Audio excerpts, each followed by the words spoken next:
Right, this is the start of a small video about the flight chair. Unfortunately the room's a complete tip, and the reason for that is because I didn't plan on making a video today. This is very useful, something you should perhaps buy if you do play flight sim. You can pick it on eBay for about £5 probably. It's got all the flight plans in it. Basically this is the flight chair. I had made a video earlier this year about the flight chair. I've made a few modifications to it. What I did was I destroyed a Lian Li case, which was an old PC case, and what you have there is a crate for the whiskey, or vodka if you like vodka. That's what that does. It's also got a drinks holder made out of an old fan socket, and the mouse mat is made from, believe it or not, a motherboard case or holder. On the other side of the chair, what I did was I bent and modified a door in order to hold the bloody keyboard, because there's so many times when you take out the keyboard and you think, shit, it's on the floor and I just really need it right now. Anyway, that's that. I was going to do a video about how the sensitivity on the actual sticks, oh shit, that doesn't help, but I've realised, of all things, I've run out of vodka, which doesn't help me, particularly when I'm making videos. Should that be it? I think that's probably enough actually, because I've had a bit already. I need a bit of ice as well. Ooh, shit. And some Coca-Cola. Normally I'd use a tripod so you wouldn't have such a wobbly video, so I do apologise for this, and normally I'd have some music too. As again, it's a spare of the moment video. Right, I suppose I should get the tripod out. The idea of this video was actually to show the sensitivity of the controller. Yeah, might have to modify that for that different type of glass. So, the idea was I was going to take off from, I think this is San Francisco. Now, that does not help with this bloody thing. Right, so let me just put those on full. And if I zoom into the screen, what we have is the sensitivity. And it's very, very sensitive. I can go left to right. What I'm going to do is switch the light up so you can see as I take off. What I'm actually flying is a Boeing F18. This is a, I think it's the Angel's version, some Blue Angel thing. Anyway, this is on setting 4, and it's pretty easy actually. So let me just, what I do comes out of my chair. I can just lean back in the chair, and as you can see, it's very sensitive on, that's on setting 4. If I put it onto setting 1,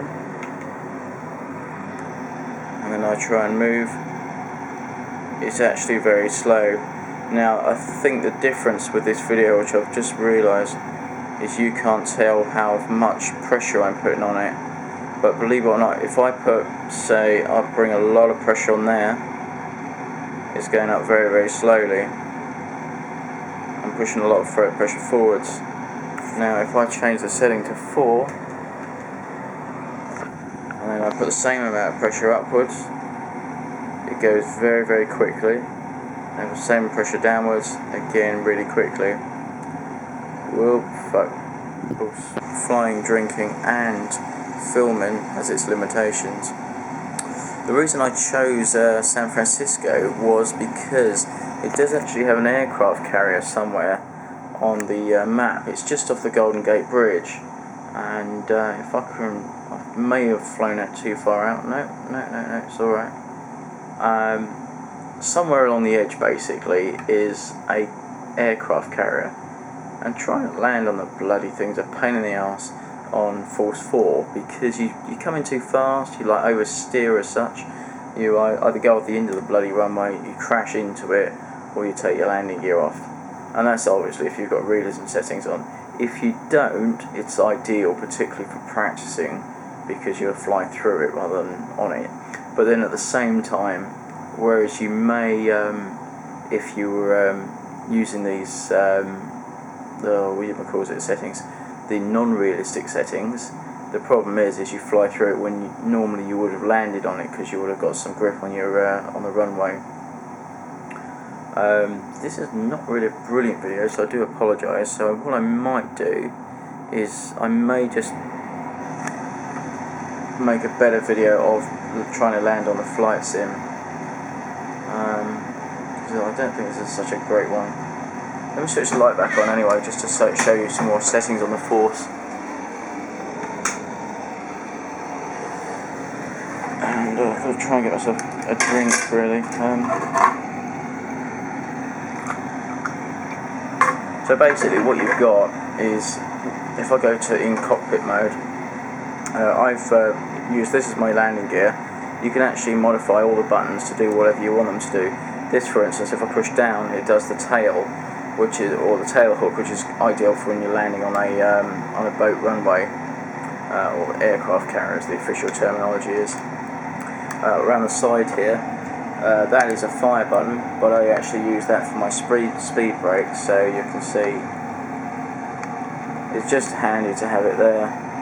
And then I use that for my flaps, but left to right, up and down, etc. So if I want full flaps to go right, if I want full track to go left, and I can do increments on there. Unfortunately with this plane it doesn't actually do it all at once, it just does it when you land on the runway, so it's designed like that. I've actually got on here, should not have done that, but what I've got here is I've actually programmed it so it does actually do each engine as opposed to the full throttle. But you can lock it if you want to. You can push the lock through, and then you can do both engines at once. You know, I personally find having the split very useful, particularly if you want to do a turn with this type of plane, because you can take off one engine and you can easily turn using the one engine rather than using the two. As for the settings, I do find this is quite annoying with Flight Sim. You can use all your Force settings, that's great, but you've got these other buttons, T buttons, they can't be programmed on Flight Sim. It just doesn't recognise them no matter what you do, which is really frustrating. And then the same again, you've got something under a hat switch, which would normally be perhaps a bomb, etc. You can't do shit with that, not with the Flight X. It's not programmable. Again, very annoying. As for the rest of it, you can program the sensors pretty much to do the mouse. You can't program this to do anything really, aside from mouse settings. This particular button does the different modes, but again, Flight Sim doesn't recognise all the different modes. It'll show you the light, but it won't do anything else. The mouse does work usually. I've actually reprogrammed the mouse because I find it annoying, so I've done this particular button for switching off the engines, which is ideal if you're using an Airbus, particularly the auto throttle. I find auto throttle quite annoying when you try and land on a runway and you've perhaps overshot it. Normally with the Boeing 747 you could overshoot it, put on the auto brake and land, you'd stop, it's not a problem. Airbus got an auto throttle and pisses me off. Anyway, that's probably me, my bad flying habits, as I'm sure we've all got some. But I do it for fun, I don't do it for real, so I don't really care. Yeah, so I mean this is pretty much it for the video. I don't want to bore the shit out of everyone too much. And yeah, if there's any questions, give us a shout. If you want to know where... bollocks. If you want to know where to get one of these... Do you know what? Leads are a major issue. Fucking hurt myself almost twice there. Smashed the mouse on the floor already and almost tripped up. Anyway, yeah, these are great. If you ever get green optics, brilliant. They normally cost about 16 quid. I saw one on eBay for $6.99. Fucking lovely, mate. Anyway, I'm going to call that a day on the video.